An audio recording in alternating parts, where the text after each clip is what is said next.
Karma here with your July Astrology cheat codes. If you are here, you recognize that we are astrologically influenced by the planets and stars. And with that understanding of how the energy influences us, we can better navigate life's obstacles. So welcome to the club, and let's take an overall look at what happens in July.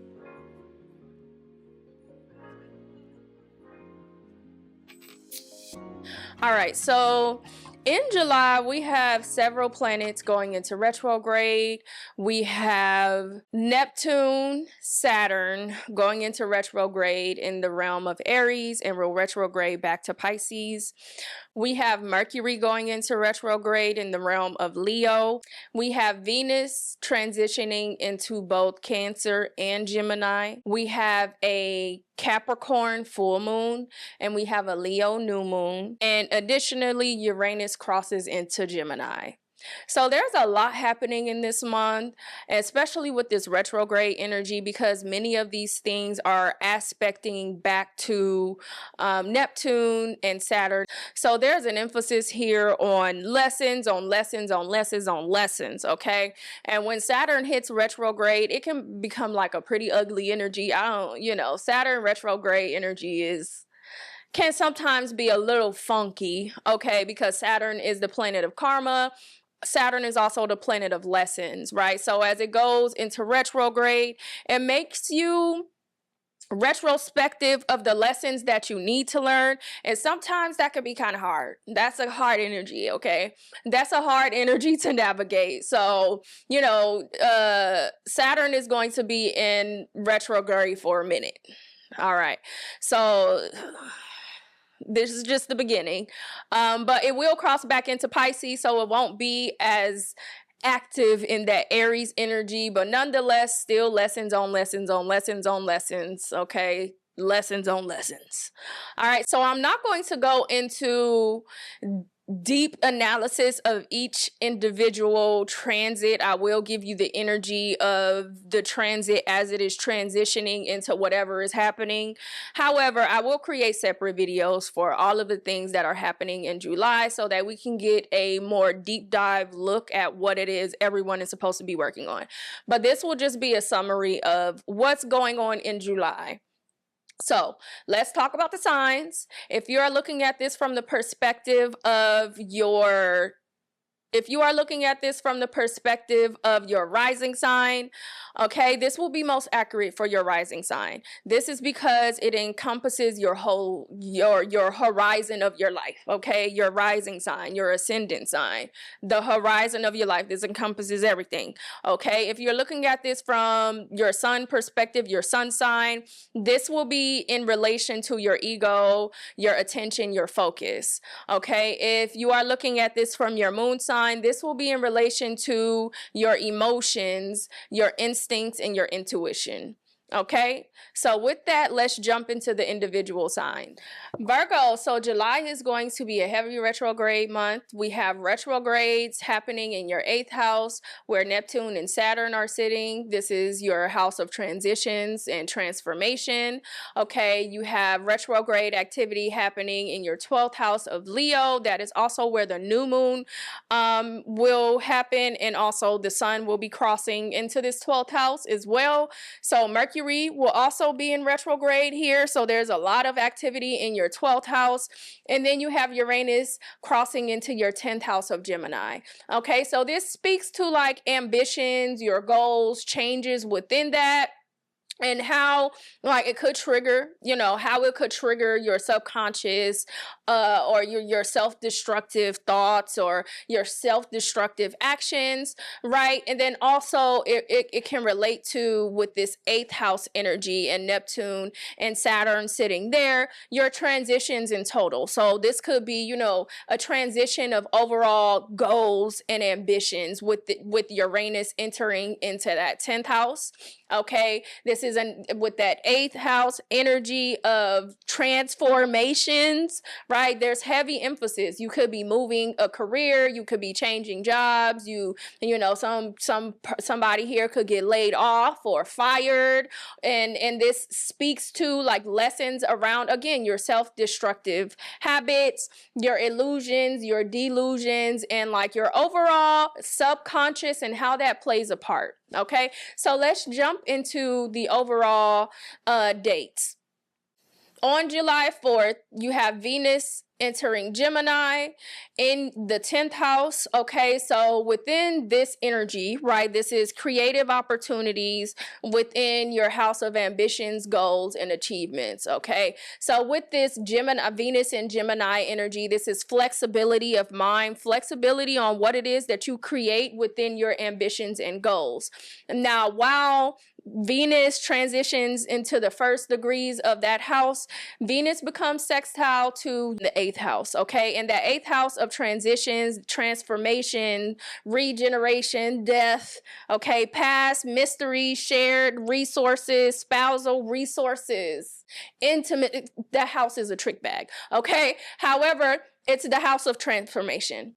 So what I do see here is there's some sort of change in ambitions and goals. Some people could be laid off. Some people could be fired. You could just overall say, I don't want to do this no more. I want to try something different. That is like heavy energy around, especially with Uranus also entering into that house a few days later. But before we get there, on the same day, 4th of July, Neptune goes into retrograde in that 8th house. And Neptune, represents, the hidden. This is your subconscious. This is like your hypersensitivity. This is your imagination, your illusions, delusions, and everything that comes with that. These are your dreams. So again, there is a transition happening or a transformation happening there within your total subconscious. Okay, so Neptune going into retrograde, there are things here that are going to pop up because retrograde, I call it the 3 R's, is reflection, restructure, repair, right? So with retrograde, it turns the energy inward, and there are things that begin to pop up that kind of allow for us to explore some more internal energy. Okay, so within that 8th house, there's an emphasis here on structure, restructure, and transformation of your subconscious. Now that ultimately might result in a change in that 10th house because Uranus enters that 10th house, and Uranus is another slow moving outer planet that's going to stay in your 10th house for a while. So overall, there's a change to your ambitions and goals. There is overall a change, a restructure to your subconscious and what it is that you desire, what it is that you dream of, what it is you fantasize about, right? So with Uranus entering into Gemini, Uranus rules over Aquarius. Pluto is in Aquarius in your 6th house, which is like work, routines. Okay, so there's an emphasis here. This could be Virgo, I'm tired of working, I'm tired of clocking in and out, or I'm tired of doing this job that makes me feel like I'm doing a job. This to me feels like entrapment, right? And now I want to do something that I really want. Like I want to do something that I desire. I always dreamed to be a vet. Maybe I'm gonna go back to school to, go be a vet. Or if there's an emphasis here on like you truly understanding on a subconscious level and possibly, because we all have choices, possibly choosing to go towards that. Okay. With Uranus in Gemini, again, this is an emphasis. The 10th house represents a career. Right? The 6th house where Pluto sits in Aquarius represents work, like activities, routines, work, right? So there's an emphasis with that 8th house, a transition from going to work to career, a transition from going to, mundane tasks to doing something that speaks to your dreams, desires, and fantasies, right? There's an emphasis there. Then on July 10th, we have a full moon in Capricorn in the 5th house.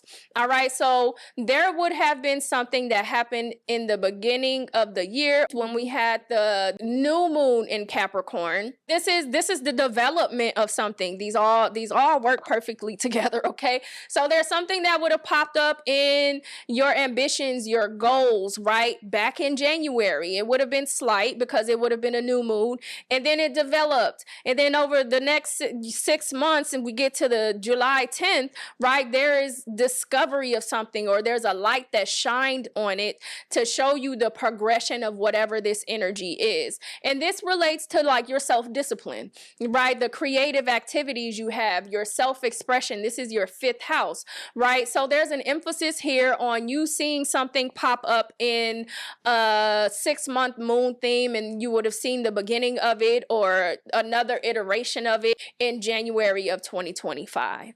On July 13th, Saturn goes into retrograde in that 8th house, okay? So now both Saturn and Neptune are in retrograde in that 8th house. And Saturn is the planet of karma in the 8th house of karma. Ooh.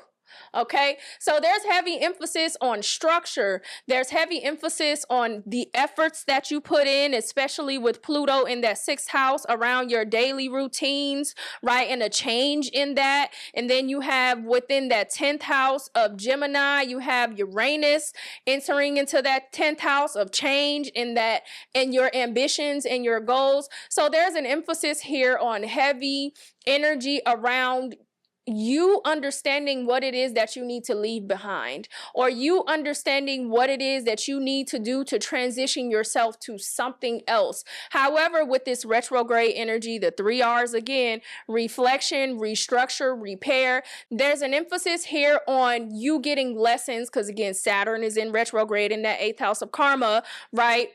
You getting lessons around your efforts. Right? Efforts, and Neptune with that subconscious mind, efforts and how your subconscious plays a part of that. This could be efforts and, you going for job after job after job, afraid to go to vet school because maybe, whatever your fearful thoughts are in your subconscious that tells you that you can't do it. There's emphasis here around transition, and with this retrograde activity happening in that 8th house, things or efforts from your past bubbling up to the surface for you to reflect on so that you can better understand yourself holistically and choose to move in a different direction so that you can go towards your highest and greatest good. On July 18th, Mercury is in retrograde in your 12th house, okay? So your 12th house of subconscious. Your 12th house of Leo, emphasis on subconscious. You got the 6, 8, 10, 12.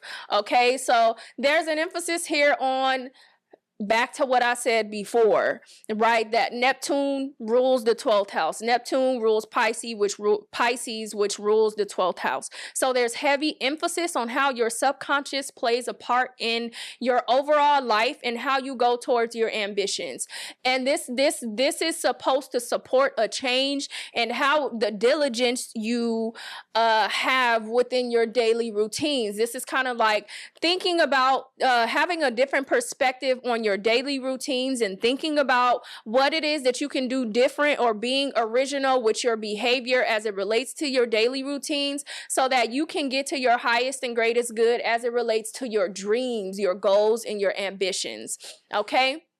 Now, Mercury is also sextile to that 10th house of Gemini where Uranus is, right? So again, sextile means opportunities. It doesn't mean good or bad. It just means opportunities that will show you, change your perspective, the house of Gemini. Change your perspective around your ambitions, being flexible in mind. Okay, so with that retrograde energy, that also is going to pull in energy around like a change of thought process for you, or a change of focus or perspective as it relates to your ambitions and goals. And again, this all plays a part in your subconscious and how your subconscious also impacts you within that energy. Again, the 12th house, right? The sun enters Leo in the 12th house, which changes your focus to your subconscious mind, right? Which is again sextile to that 10th house of Gemini, which is your ambitions and your goals and your thought process around that. And then to top it all off, on July 24th, we have the new moon in Leo, which also happens very near the sun, right? So heavy emphasis, right? Just like there was a new moon in Capricorn at the beginning of January, this is the Leo new moon. So there is something here about your courageous efforts as it relates to your subconscious, because this is your 12th house, as it relates to your dreams, ambitions, past, self-destructive ways, your fantasies, your desires, how you retreat, your mental health. Could even be like your hidden strengths and weaknesses, right? Like this is you finding something new about yourself. Oh, you know what? Actually show up really well here. Maybe I should try to go after that instead. I actually really enjoyed, I don't know, taking care of, the stray cats or dogs. Maybe I should try to become a vet, instead of doing whatever it is you do right now. Right? So there's a heavy, heavy, heavy emphasis, again, between that 12th, that 10th, and that 8th house. And then we sprinkle a little of the big picture, which is what we're working on. Pluto in that 6th house of Aquarius, which is changing your daily routines. This is a fresh, new perspective, out with the old, in with the new, with your diligence and your health, or your diligence as it relates to your routines, hygiene, whatever this is, there's an overall change there. And because there is an overall change in your 6th house where Pluto resides, your 6th house of Aquarius, all of these 12, 10, 8th houses are to help. Again, that's the house of work, right? So again, you could be transitioning from work to career, and exploring how your subconscious plays a part and why you were in this position for so long, okay? And then last but not least, on July 31st, Venus will enter Cancer, okay? Now, Venus in Cancer is a soft energy, right? And Venus being in Cancer, this is in your 11th house. So this is your sensitivity. This is creative opportunities within your community. This is also another house of hopes, wishes, and dreams, okay? So this could be creative opportunities or establishing new relationships within this community. However, it is square to your 8th house, again, where Neptune and Saturn are sitting, okay, in retrograde. So there's an emphasis here of, like, again, presentation of, things that you can nurture, connections that you can nurture. This is alliances, this is acquaintances, this is friendships. These are connections that you can nurture. But in this particular moment, it might feel a little funky because you have that, it's square to that retrograde energy in the 8th house, and that's in the realm of Aries. So this is Aries Cancer energy. They don't really mesh too well. So the lessons that you are learning right now and the opportunities that you are having in your community may not necessarily mesh too well, or you may have to pull a little bit deeper within yourself to make the things work because of this square energy, okay? So overall, that is your July outlook. Now, again, there's emphasis here on your 12th house of subconscious, your 10th house of ambitions, goals, and achievements, and your 8th house of transitions, okay?